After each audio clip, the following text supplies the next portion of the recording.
আসসালামু আলাইকুম, স্বাগত জানাচ্ছি আরটিভি সকালের সংবাদে। আপনাদের সঙ্গে আছি আমি ফারজানা তানি। আজ 12ই রবিউল আউয়াল, বিশ্বনবী হযরত মুহাম্মদ সাল্লাল্লাহু আলাইহি ওয়াসাল্লামের জন্ম ও ওফাত দিবস। এই দিনটিকে পবিত্র ঈদে মিলাদুন্নবী সাল্লাল্লাহু আলাইহি ওয়াসাল্লাম হিসেবে পালন করেন মুসলমানরা। সৌদি আরবের মক্কা নগরের বিখ্যাত কুরাইশ বংশে 570 খ্রিস্টাব্দের এই দিনে মহানবী হযরত মুহাম্মদ সাল্লাল্লাহু আলাইহি ওয়াসাল্লাম জন্মগ্রহণ করেন এবং 632 খ্রিস্টাব্দের একই দিনে তিনি মৃত্যুবরণ করেন। এই উপলক্ষে রাষ্ট্রপতি মোহাম্মদ শাহাবুদ্দিন এবং অন্তর্বর্তী সরকারের প্রধান উপদেষ্টা ডক্টর মোহাম্মদ ইউনুস পৃথক বাণী দিয়েছেন। রাষ্ট্রপতি তার বাণীতে বলেছেন, মহানবী সাল্লাল্লাহু আলাইহি ওয়াসাল্লাম একটি সাম্য ও ন্যায়ভিত্তিক সমাজ প্রতিষ্ঠার পাশাপাশি সবার ন্যায্য অধিকার ও মর্যাদা করে গেছেন। প্রধান উপদেষ্টা তার বাণীতে বলেছেন, মহানবী সাল্লাল্লাহু আলাইহি ওয়াসাল্লামের সুমহান আদর্শ ও সুন্নাহ বিশ্ববাসীর জন্য উৎকৃষ্টতম, অনুসরণীয় ও অনুকরণীয় এবং এর মধ্যেই মুসলমানদের জন্য অফুরন্ত কল্যাণ, সফলতা ও শান্তি নিহিত রয়েছে, যা অনুসরণ আজকের এই দ্বন্দ্ব সংঘাতময় বিশ্বে শান্তি, ন্যায় এবং কল্যাণ নিশ্চিত করতে পারে। মহানবীর দিনটি উদযাপন উপলক্ষে সারা দেশে নানা কর্মসূচির আয়োজন করা হয়েছে।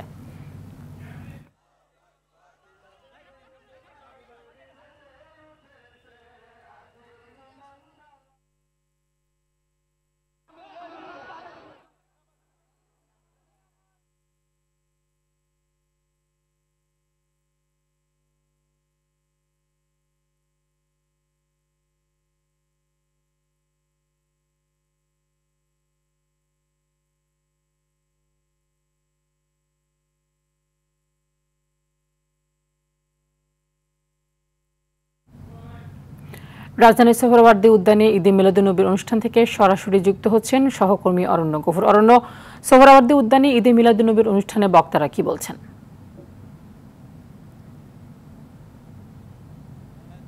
আপনি জানেন যে আজকে মুসলমানদের জন্য অত্যন্ত তাৎপর্যপূর্ণ একটি দিন, পবিত্র ঈদে মিলাদুন্নবী। বিশ্ব মানবতার মুক্তির দূত মুহাম্মদ রাসূলুল্লাহ সাল্লাল্লাহু আলাইহি ওয়াসাল্লাম এই দিনে কিন্তু পৃথিবীতে আগমন করেছিলেন এবং শান্তির বাণী ইসলাম পৃথিবীব্যাপী পৌঁছে দিয়েছিলেন। সেই মুক্তির দূতের জন্মদিনকে উপলক্ষ করে মূলত পবিত্র ঈদে মিলাদুন্নবী পালন করে বিশ্বব্যাপী মুসলমানরা এবং তার অংশ হিসেবেই আজকে বাংলাদেশে কিন্তু বিভিন্ন আয়োজনের মধ্য দিয়ে এই দিবসটি পালিত হচ্ছে এবং আজকে সোহরাওয়ার্দী উদ্যানে একটি মহাসমাবেশ আয়োজন করেছে আপনার মাঝভান্ডি গ্রুপের একটি সংগঠন এবং তারা কিন্তু এর মধ্যে শুরু করেছে সকাল থেকে এবং এরপরে র্যালি রয়েছে এবং এছাড়াও ইসলামী ফাউন্ডেশনের পক্ষ থেকে বিভিন্ন আয়োজন রয়েছে এবং এছাড়া বিভিন্ন বাংলাদেশের বিভিন্ন রাজনৈতিক, সামাজিক, সাংস্কৃতিক সংগঠন তারাও কিন্তু বিভিন্ন রকমের উদ্যোগ নিয়েছে এই দিনটি পালন করার জন্য এবং মূলত রাসূলুল্লাহ সাল্লাল্লাহু আলাইহি সাল্লামের এই জন্মদিনকে পালন উপলক্ষে আসলে তার জীবনীকে আলোচনা করা, তার জীবনীর পর্যালোচনা করা এবং সেখান থেকে শিক্ষা নিয়ে মুসলমানরা যাতে তার জীবনটাকে গঠন করতে পারে সেই উপলক্ষকে কেন্দ্র করে, সেই উদ্দেশ্যকে নিয়ে কিন্তু মূলত এই দিবসটাকে পালন করে থাকে মুসলমানরা এবং বিভিন্ন মাযহাব, বিভিন্ন তরিকা বিভিন্নভাবে এই দিবসটি উদযাপন করে থাকে। সবার ক্ষেত্রে মূল বিষয়টাই থাকে রাসূল সাল্লাল্লাহু আলাইহি ওয়াসাল্লামের শান এবং আনিত জীবন বিধান, সেই শান এবং জীবন বিধানকে আরো উচ্চকিত করা, আরো তাৎপর্যপূর্ণভাবে আলোচনা করা এবং বাস্তব জীবনে সুন্নাহর প্রতিফলনের মাধ্যম দিয়ে রাসূলের প্রকৃত উম্মত হয়ে আল্লাহর একজন প্রকৃত বান্দা হিসেবে নিজেকে উপস্থাপন করা। তো তা নিয়ে এইমাত্র এই প্রোগ্রাম শুরু হয়েছে এবং এরপরে দীর্ঘক্ষণ আছে এবং এখনো সারা দেশ থেকে মূলত এখানে বিভিন্ন রকমের মুসল্লিরা এখানে আসছেন, এই মহাসমাবেশ এখানে আসছেন এবং এই মহাসমাবেশের পরে র্যালিতে কিন্তু তারা যোগ দেবেন। তানি জি, ধন্যবাদ আপনাকে। প্রতি বছর 12ই রবিউল আউয়াল এলেই ইয়া নবী সালামু আলাইকা, ইয়া রাসূল সালামু আলাইকা ধ্বনি আর নবী প্রেমিকদের পদচারণায় মুখরিত হয়ে ওঠে বন্দর নগরী চট্টগ্রামের রাজপথ। প্রিয় নবী হযরত মুহাম্মদ সাল্লাল্লাহু আলাইহি ওয়াসাল্লামের পৃথিবীতে শুভাগমনের এই দিনটির সঙ্গে একাকার হয়ে গেছে চট্টগ্রামের জশ্নে জুলুস। এই জুলুসকে কেন্দ্র করে পুরো নগরী পরিণত হয় নবী প্রেমিকদের মিলন মেলায়। চট্টগ্রামে আঞ্জুমানে রহমানিয়া আহমদিয়া সুন্নিয়া ট্রাস্টের ব্যবস্থাপনায় এবার আয়োজন হচ্ছে 54তম জশ্নে জুলুস। এবারের জুলুসের নেতৃত্ব দেবেন পাকিস্তানের দরবারে সিরিকোটের সাজ্জাদন শিন পীর আল্লামা সৈয়দ মোহাম্মদ সাবির শাহ।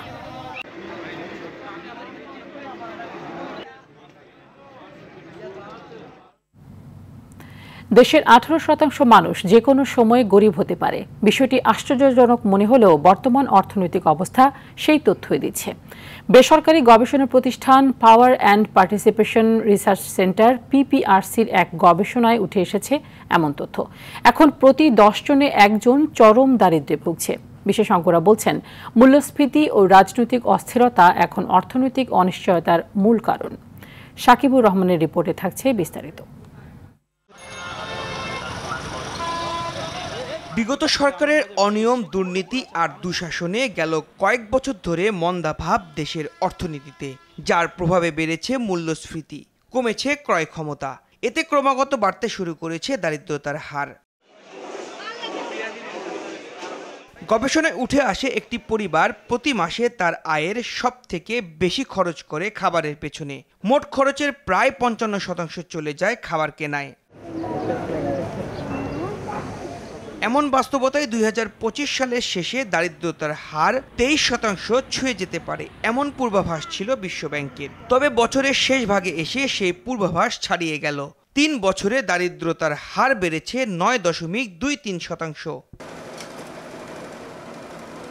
এমন পরিস্থিতিতে বিশেষজ্ঞরা মনে করছেন, অর্থনৈতিক মন্দার কারণে মূল্যস্ফীতি বৃদ্ধির সঙ্গে পাল্লা দিয়ে কমেছে মানুষের ক্রয় ক্ষমতা। আয়টা করছে এবং জীবনযাত্রার ব্যয় যা হচ্ছে, সেই জীবনযাত্রার ব্যয় তার এই সীমিত আয় দিয়ে তারা কিন্তু সেটা করতে পারছে না। কারণ আমরা দেখছি যে একদিকে আমাদের যে দরিদ্র জনগোষ্ঠী, তাদের আয়ের যেহেতু বাড়ছে না, অন্যদিকে ইনফ্লেশন, যেটাকে আমরা মূল্যস্ফীতি বলছি, সেই মূল্যস্ফীতি কিন্তু অনেক দিন ধরেই একটা ঊর্ধ্বগতি ছিল, প্রায় ডাবল ডিজিটের মতো ছিল, যদিও সাম্প্রতিক সময়ে কিছুটা কমেছে। আবার এখন বর্ষা মৌসুমে দেখা যাচ্ছে যে কিছু কিছু নিত্য প্রয়োজনীয় পণ্যের দাম আবার বাড়তে শুরু করেছে। তো এর ফলেও দেখা যাচ্ছে যে যারা একদম পভার্টি লাইনের বা যারা একটা ভালনারেবল গ্রুপ আছে, তারা কিন্তু এই পভার্টির লাইনের মধ্যেই কিন্তু তারা ওঠানামা করছে। বিশেষজ্ঞের মতে, রাজনৈতিক স্থিতিশীলতার পাশাপাশি দিতে হবে মানুষের অর্থনৈতিক নিশ্চয়তা, বাড়াতে হবে কর্মসংস্থান। ফরমাল সেক্টরে কর্মসংস্থানের সুযোগ কিন্তু কম হচ্ছে। তো ফরমাল সেক্টরে যদি আমরা কর্মসংস্থানের সুযোগ করতে চাই, তাহলে শিল্পায়নের কোনো বিকল্প নাই। তা আমরা দেখতে পাচ্ছি যে সেই হারে কিন্তু আমাদের এই অতীত অভিজ্ঞতার আলোকে আমরা দেখছি আমাদের কিন্তু কর্মসংস্থানের সুযোগ কিন্তু সেইভাবে বাড়েনি। বেকারত্ব কিন্তু একটা বড় ধরনের কারণ কিন্তু এখানে। তো সেই জায়গা থেকে যদি আমরা মুক্তি পেতে চাই, একটা হচ্ছে আমাদের ফরমাল সেক্টরে কিভাবে আমরা কর্মসংস্থানের সুযোগ সৃষ্টি করতে পারি, আরেকটি হচ্ছে উদ্যোক্তা সৃষ্টি করতে পারি। তরুণ জনগোষ্ঠীকে যদি আমরা এরকম প্রশিক্ষণ দিতে পারি, অর্থাৎ তাকে উদ্যোক্তা সৃষ্টি করার জন্য তার প্রশিক্ষণ দেওয়া, পাশাপাশি তাকে যদি কিছু ইনিশিয়াল ক্যাপিটাল দেয়া যেতে পারে। জীবনযাত্রার খরচ ক্রমাগত বেড়ে যাওয়ায় দরিদ্র থেকে মধ্যবিত্ত সবাই আয়ের সঙ্গে ব্যয়ের সামঞ্জস্য রাখতে পারছেন না বলে মত বিশ্লেষকদের। সাকিবুর রহমান, RTV, ঢাকা। 2.5 বছরে চট্টগ্রাম বিমানবন্দর দিয়ে দেশে এসেছে 1016 প্রবাসীর মরদেহ। প্রতি মাসে এই সংখ্যা 30 থেকে 40। অথচ বিদেশে যাওয়ার আগে পরে 2 দেশেই স্বাস্থ্য পরীক্ষায় উত্তীর্ণ হয়েছিল। এদিকে পরিবারের কাছে এসব মরদেহ পৌঁছতে স্বজনদের শিকার হতে হয় নানা বিড়ম্বনার। চট্টগ্রাম থেকে সাইফুল মাহমুদের পাঠানো তথ্য ও চিত্রে আরো জানাচ্ছেন সাকিব আল হাসান।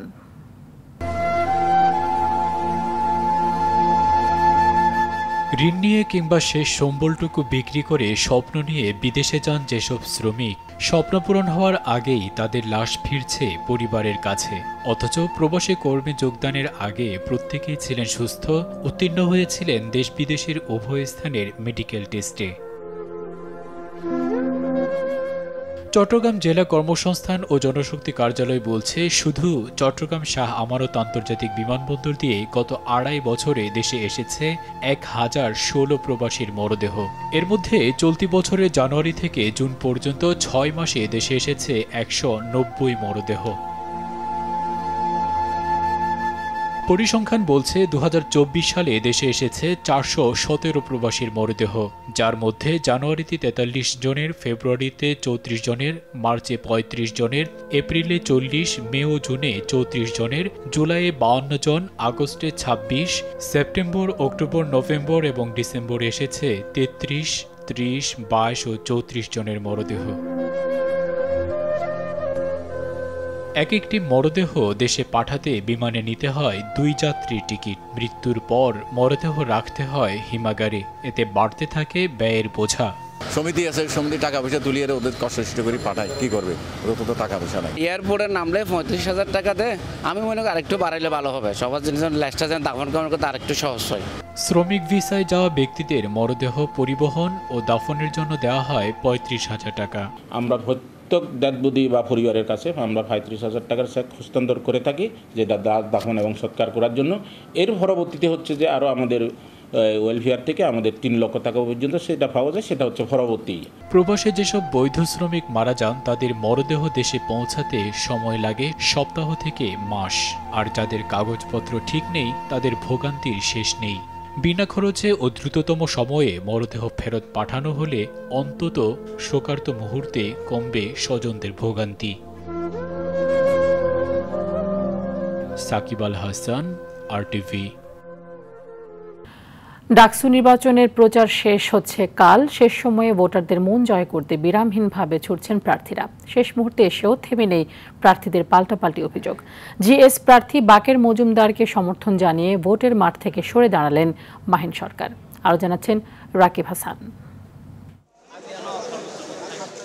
প্রচারের বাকি আর মাত্র 2 দিন। ছুটির দিনেও হলে হলে প্রচারে ব্যস্ত সময় পার করছেন প্রার্থীরা। বিতরণ করছেন ইস্তেহার ও লিফলেট। এত প্রচারের মাঝেও নাটকীয়ভাবে ভোটের মাঠ থেকে সরে দাঁড়ালেন সমন্বিত শিক্ষার্থী সংসদের মাহিন সরকার।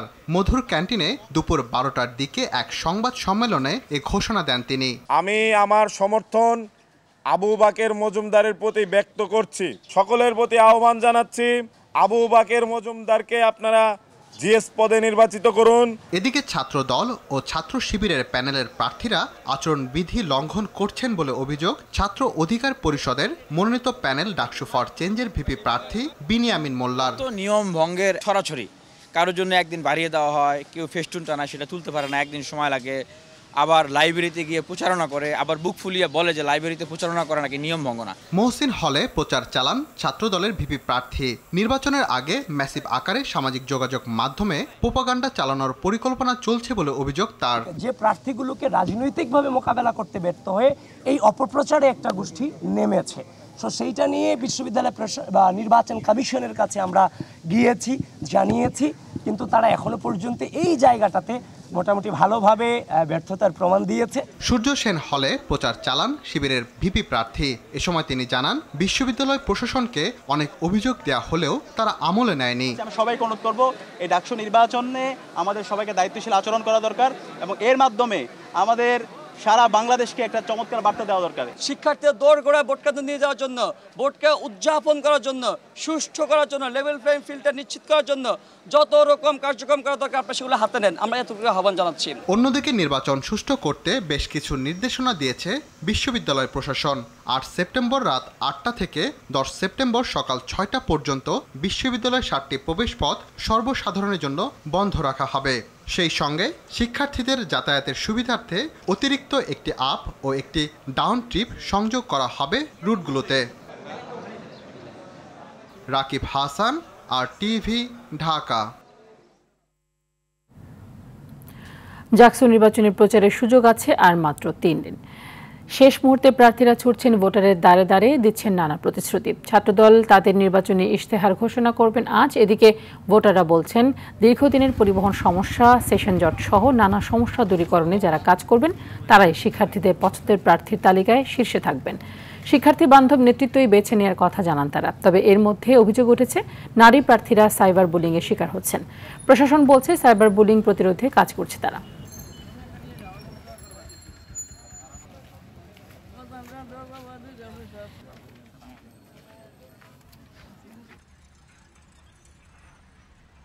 সাংবাদিক ভাইদেরকে বিভিন্ন ধরনের ইন্টারভিউ দিয়েছি, ওই পোস্টগুলোর নিচে খুবই বিরূপ মন্তব্য আসতে থাকে। নির্বাচনকে ঘিরেও যে ধরনের হেনস্থার আয়োজন চলছে সেগুলো তো প্রশাসন এখন পর্যন্ত চুপ রয়েছে, যেটার ফলাফল আসলে নির্বাচনে পড়ছে। এবং একই সাথে হলগুলোতে সাবেক শিক্ষার্থীদের অবস্থান এখনো রয়েছে, কিন্তু আমাদের হলগুলোতেই ভোট কেন্দ্র স্থাপন হবে। 23 বছরেও বাস্তবায়িত হয়নি ঝালকাঠি শহরের ধানসিঁড়ি ন্যাশনাল ইকো পার্ক প্রকল্প। জমির মালিকানা জটিলতায় আটকে আছে কাজ। প্রকল্পটি আলোর মুখ না দেখায় হতাশ স্থানীয়রা। ঝালকাঠি প্রতিনিধি জহিরুল ইসলাম জলিলের প্রতিবেদন, জানাচ্ছেন লামিয়া তানজিন মাহমুদ।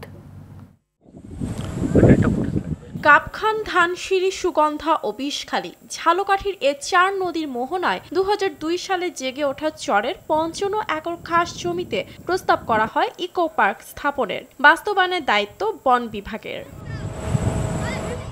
2007-08 অর্থ বছরে প্রকল্পের জন্য 4 কোটি টাকা বরাদ্দ করা হয়। এরপর বালু দিয়ে এলাকা ভরাট করা হলেও দীর্ঘ 23 বছরে একটি সাইনবোর্ড স্থাপন করা হয়নি। এক ব্যক্তি প্রকল্পের 35 একর জমির মালিকানা দাবি করে আদালতে মামলা দায়ের করলে আটকে যায় প্রকল্পের কাজ।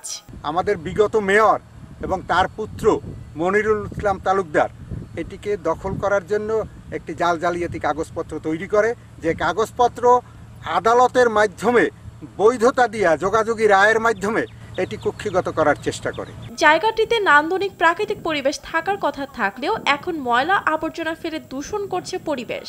আমাদের দাবি যেন এই সরকারের মাধ্যমে এই ইকো পার্কটি বাস্তবায়ন করা হয়। জমি সংক্রান্ত জটিলতা দূর করার চেষ্টা চলছে বলে জানান ঝালকাঠি জেলা প্রশাসক। জায়গাটি নিয়ে একটি মামলা চলমান আছে, সেই মামলাটি সরকারের পক্ষে নিষ্পত্তি করার জন্য প্রয়োজনীয় কার্যক্রম গ্রহণ করা হয়েছে। মামলাটি নিষ্পত্তি হলে আমরা জেলা প্রশাসন থেকে এই পার্কটি ডেভেলপ করার জন্য প্রয়োজনীয় ব্যবস্থা গ্রহণ করতে পারবো। প্রস্তাবিত ইকো পার্ক বাস্তবায়িত হলে শুধু জীববৈচিত্র্যই নয়, বিলুপ্তপ্রায় উদ্ভিদগুলো সংরক্ষণ করা যাবে। লামিয়া তানজিন মাহমুদ, RTV। জয়পুরহাটের বিভিন্ন এলাকার গ্রামীণ সড়কের উন্নয়ন কাজ মাঝপথে বন্ধ হয়ে যাওয়ায় চলাচলে চরম ভোগান্তি পোহাচ্ছেন স্থানীয়রা। দরপত্রের মাধ্যমে 2023 সালে কাজ শুরু হলেও গত বছরের 5 আগস্টের পর কাজ ফেলে পালিয়ে যায় ঠিকাদাররা। জনদুর্ভোগ নিরসনে দ্রুত ব্যবস্থা নেওয়ার আশ্বাস জেলা LGED কর্তৃপক্ষের। জয়পুরহাট থেকে রাশেদুজ্জামানের পাঠানো তথ্য ও চিত্রে আরও জানাচ্ছেন আব্দুল হামিদ। জয়পুরহাটের গ্রামীণ অবকাঠামো উন্নয়নে 572 কোটি 82 লাখ টাকা বরাদ্দ দেয় সরকার। 2023 সালে 5টি উপজেলায় 18টি প্রকল্পের আওতায় শতাধিক গ্রামীণ সড়ক উন্নয়নের কাজ হাতে নেয় জেলা স্থানীয় সরকার প্রকৌশল অধিদপ্তর LGED। দরপত্র অনুযায়ী কাজ শেষ হবার কথা ছিল 1 বছরের মধ্যেই। তবে 2024 সালের 5 আগস্টের পর দায়িত্বপ্রাপ্ত ঠিকাদাররা পালিয়ে যাওয়ায় থমকে যায় সড়ক উন্নয়ন কাজ। এরপর থেকে ইটের টুকরো বিছানো ভাঙাচোরা রাস্তা দিয়ে চলাচল করতে হচ্ছে স্থানীয়দের। রাস্তাঘাট ভালো নয়, জায়গা জায়গা পানি বাঁধে কাদা হয়ে থাকে, ভ্যান রিক্সা চলতে পারে না। রাস্তা কেন এরকম আছে, সরকার কি এটা চোখে দেখে না? ঠিকাদারের খোয়া বালু সিমেন্ট বেচে চলে গেল, আমাদের রাস্তা এখনো তৈরি হলো না। রাস্তা ভেঙে গেছে, আমাদের গাড়ি ঘোড়া চলাতে গাড়ি উল্টে পড়ে যায়, চাকা ভেঙে যায়। যে গাড়ি আমাদের চাকা 1 বছর চলার কথা সেটা 6 মাসে চলে না। 3 বছর আগে এই রাস্তার কাজ শুরু হয়েছিল, এখন অবধি রাস্তার কাজ শেষ হয়নি, যার ফলে প্রতিদিন প্রায় লক্ষাধিক মানুষ ভোগান্তির শিকার হচ্ছে। বর্ষা মৌসুম শেষে সড়কগুলোর নির্মাণ কাজ পুনরায় শুরু করার আশ্বাস স্থানীয় সরকার প্রকৌশল অধিদপ্তরের। নিয়মিত বৃষ্টি হচ্ছে, বৃষ্টির মধ্যে কার্পেটিং এর কাজ আপাতত বন্ধ আছে। আবহাওয়া অনুকূলে পরিবেশে আসলে আমাদের কার্পেটিং এর কাজগুলো শুরু হবে। জনদুর্ভোগ লাঘবে দ্রুত ব্যবস্থা চায় ভুক্তভোগীরা। আব্দুল হামিদ, RTV। লক্ষ্মীপুরে বাস নিয়ন্ত্রণ হারিয়ে খালে পড়ে ডুবে গেছে। পুলিশ সহ স্থানীয়রা 2 জনকে অচেতন অবস্থায় এবং 14 জনকে জীবিত উদ্ধার করেছে। এখনও উদ্ধার কাজ চলছে। প্রত্যক্ষদর্শীরা জানিয়েছে সকাল 9টার দিকে চন্দ্রগঞ্জ কফিল উদ্দিন ডিগ্রি কলেজের সামনে একটি বাস রহমতখালী খালে পড়ে ডুবে যায়। এখন পর্যন্ত বাসটি উদ্ধার সম্ভব হয়নি।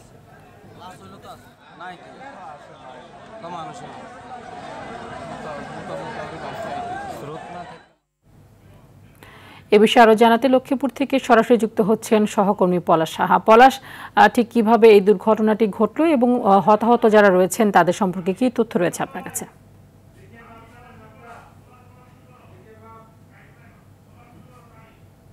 যেমনটি জানাচ্ছিলেন, আজকে সকাল 8:30টার দিকে লক্ষ্মীপুরের যে চন্দ্রগঞ্জ যে কফিলউদ্দিন যে ডিগ্রি কলেজ রয়েছে সেই স্পটে লক্ষ্মীপুর থেকে যে চৌমনি থেকে একটি আনন্দ বাস লক্ষ্মীপুর যে শহর সেই শহরের দিকে আসার সময় এখানকার যে নিয়ন্ত্রণ হারিয়ে লক্ষ্মীপুরের যে কফিলউদ্দিন যে ডিগ্রি কলেজের পাশে যে খাল রয়েছে সেই খালে পড়ে যায় এবং খালে পড়ে যাওয়ার সাথে সাথে এখানকার স্থানীয় এবং পুলিশ এবং ফায়ার সার্ভিস যারা রয়েছেন তারা এখানে যে উদ্ধার কার্যক্রম সেটি চালায় এবং আমি এখানকার যারা উদ্ধার কাজে ছিল এখানকার স্থানীয় তাদের সাথে কথা বলেছি। তারা আমাকে যেমনটি জানিয়েছেন যে বাসটি খালে পড়ে এখানকার প্রায় একাধিক যে নিহতের যে ঘটনা সেটি ঘটতে পারে। তবে আমি এখানকার যে হাইওয়ে থানার যে ওসি রয়েছে সেই ওসির সাথে কথা বলেছি। তিনি আমাকে বলেছেন যে এখন পর্যন্ত 14 জনের বেশি যে মানুষকে জীবিত উদ্ধার করা হয়েছে এবং 3 জনকে অচেতন অবস্থায় উদ্ধার করা হয়েছে এবং তাদেরকে হাসপাতালে পাঠানো হয়েছে। সেখানে নিশ্চিত হওয়া যাবে যে আসলে তারা যে বেঁচে আছেন কিনা। তবে আমি এখানকার যিনি উদ্ধার কাজে জড়িত ছিলেন এমন একজনের সাথে আমি কথা বলেছি। তিনি আমাকে যেমনটি জানিয়েছেন যে তিনি প্রায় 6 জনকে মৃত অবস্থায় উদ্ধার করেছেন। আমি তার সাথে কথা বলতে চাই যে আপনি আমরা প্রথমে গাড়ি পরে সাজিয়ে 2 জন উদ্ধার করেছি, তারপরে মিনিমাম আধা ঘন্টা পরে একজন, তারপরে ফায়ার সার্ভিসের 3 জন, 6 জন মানুষ 6 জন মারা উদ্ধার হয়েছে। জি জি মৃত ছিল, জীবিত মিনিমাম 5-6 জন, 5-6 জন এরকম হবে। যেমনটি শুনছিলেন যে এখানকার যিনি উদ্ধার কাজে সরাসরি যিনি জড়িত ছিল তিনি আমাকে বলছেন যে আসলে এখন তিনি মোট 6 জনকে মৃত অবস্থায় উদ্ধার করেছেন। তবে পুলিশ বলছে, আমি হাইওয়ে থানায় যিনি ওসি রয়েছে তার সাথে কথা বলেছি এবং দায়িত্বরত যিনি এসআই ছিল তার সাথে কথা বলেছি মিল্টন, তিনি জানিয়েছেন যে তাদেরকে অচেতন অবস্থায় উদ্ধার করা হয়েছে এবং তাদেরকে যে লক্ষ্মীপুর যে সদর হাসপাতাল সেই সদর হাসপাতালে পাঠানো হয়েছে। সেখানে কর্তব্যরত চিকিৎসক আসলে নিশ্চিত করতে পারবেন যে আসলে কতজন মারা গেছে। তবে উদ্ধার কাজ এখন পর্যন্ত রয়েছে এবং পুলিশ এবং সেনাবাহিনী যারা রয়েছেন এবং তারা ফায়ার সার্ভিস, পুলিশ এবং সেনাবাহিনী তাদের সম্মিলিতভাবে তারা এই উদ্ধার কাজে তারা কাজ করছেন।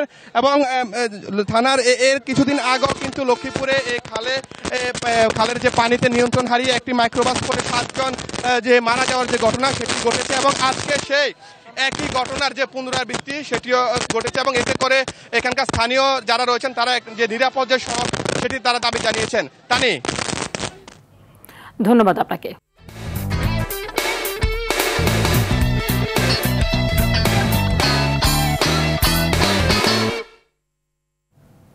খেলার খবর ফুটবল। এএফসি অনূর্ধ্ব 23 এশিয়া কাপের বাছাই পর্বে আজ ইয়েমেনের বিপক্ষে মাঠে নামবে বাংলাদেশ। ভিয়েত্রি স্টেডিয়ামে ম্যাচ শুরু বাংলাদেশ সময় দুপুর 3টায়। বাছাই পর্বের শুরুটা ভালো হয়নি লাল সবুজদের। প্রথম ম্যাচে স্বাগতিক ভিয়েতনামের কাছে 2-0 গোলে হারে জায়ান আহমেদ, কিউবা মিচেলরা। ফলে 2026 সালে সৌদি আরবে অনুষ্ঠিত হতে যাওয়া মূল পর্বে খেলতে হলে এই ম্যাচে জয়ের বিকল্প নেই বাংলাদেশের। মূলত 11টি গ্রুপের চ্যাম্পিয়ন্সরা যোগ্যতা অর্জন করবে মূল আসরে খেলার। এছাড়া সেরা 4টি রানার্স আপ দলও পাবে সুযোগ। এদিকে নেপালের বিপক্ষে প্রথম প্রীতি ম্যাচে আজ মাঠে নামবে বাংলাদেশ। কাঠমান্ডুর দশরথ স্টেডিয়ামে ম্যাচ শুরু বাংলাদেশ সময় বিকেল 6:45। ম্যাচটিকে সামনে রেখে নেপালে প্রথম দিনের অনুশীলন করেছে বাংলাদেশ ফুটবল দল। লম্বা জার্নির পর কন্ডিশনের সাথে মানিয়ে নিতে এই দিন পুরো দমে অনুশীলন করেনি লাল সবুজ বাহিনী। কাঠমান্ডুর আর্মি হেডকোয়ার্টারে ফুটবল গ্রাউন্ডে হালকা স্ট্রেচিং ও ওয়ার্ম আপ করেই নিজেদের ঝালিয়ে নেওয়ার চেষ্টা করেছেন জামাল তপুরা। আগামী মাসে সিঙ্গাপুরের বিপক্ষে এশিয়া কাপের কোয়ালিফায়ারে লড়বে বাংলাদেশ, তাই নেপালের সাথে 2টি প্রস্তুতি ম্যাচকে বেশ গুরুত্ব দিচ্ছেন জামাল। সকালের সংবাদ এ পর্যন্তই। মধ্যাহ্নের সংবাদ 12টায় দেখার আমন্ত্রণ রইল। ধন্যবাদ সবাইকে।